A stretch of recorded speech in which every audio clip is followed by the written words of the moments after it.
Hello, I'm Ruben Bressler. Welcome back to the sideboard. I'm here with Gerry Thompson. How you doing today? I'm good. I'm 5-0 in the tournament right now. I've only lost one game, so it's looking pretty good. Hoping to make the top 8. Wow, and you've elected with that really good record. I assume that's because you're playing the deck with the best mana base in Legacy. Yeah, this is beautiful. Yes. 12 islands. 12 islands, 6 fetch lands. You're playing High Tide. I am. My islands aren't that pretty though. Well, but they match at least. Yeah. So you decided to play High Tide this weekend. Tell us a little bit about the deck, why you decided to choose it, and why you think it's a good deck. Okay, so I'm about sick of interacting in Legacy. I just don't want to do it.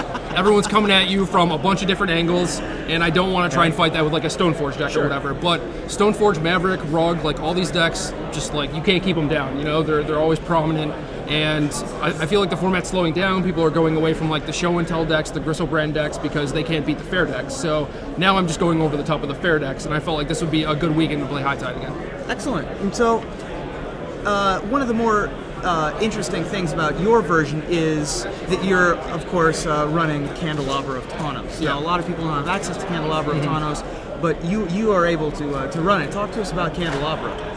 Okay, well, basically the deck works by about turn 4 or so, you want to cast a High Tide with 4 islands in play, use some stuff to untap some of your lands, and then draw some cards with Time Spiral or Meditate. And so you need things to untap your lands. Some people play like the card Snap in combination with Snapcaster Mage or Cloud of Fairies to just keep untapping your lands, but Candelabra kind of like does all that on its own. It's super expensive, but I think it's worth it for the deck. It does open you up to some stuff like Stifle and Pithing Needle, but most of the time it's not that relevant, you know? So I think Candelabra makes the deck a little more stable, and you can do things with like 2 High Tides, a Candelabra, 4 mana, Cunning Wish for Capsize, and it costs 11 mana to like bounce this with buyback, replay it, untap all your lands, so you net a mana every time, so you can just get infinite mana and blue sun them instead of just like, you know, continually going off for 20 minutes. So just kind of cut out the middleman and kill them that way. So now, a difference in your list that I've seen from most lists, you're only running 3 main deck Force of Will. Yeah. Why is that?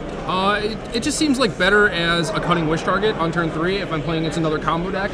Like you can get a Misdirection or a Pact of Negation or a Flusterstorm, but Force of Will is the only thing that could stop like a Show and Tell or something that like you actually need them to not cast, basically. So when you have Flusterstorm and Pact of Negation, you don't need that many like actual Force of Wills because you have some other counter spells. So having one on the sideboard I think is pretty good. And then against the like super fast decks, I just board in the Force of Will.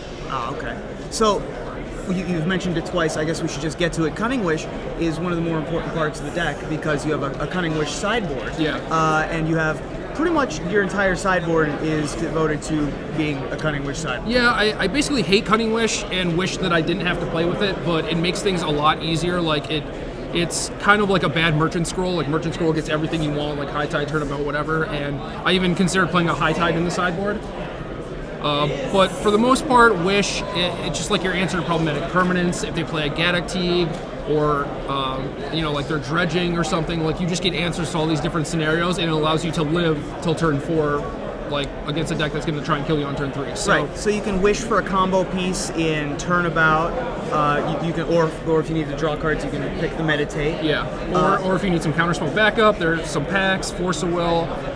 You have bounce spells, and then it lets you not have to play your win conditions main deck also, which is pretty nice. Right, and your win conditions are Brain Freeze and Blue Sun Zenith, depending on if they have an Eldrazi, presumably. Yeah, like Brain Freeze is the easiest way to kill people, I think, but with the Capsize now, like the Blue Sun has actually been better. I've killed more people with Blue Sun just because it's pretty easy to get Candelabra, 4 lands, and 2 High Tide. So a couple other things that you can do you can wish for, or you can wish for Ravenous Trap against Dredge or other decks like Light from Below decks. You can also wish for Rebuild against Affinity. Have you had to do any, or do you have any other applications for that? I played against Affinity round 1, and the games were so fast that I didn't have time to do it.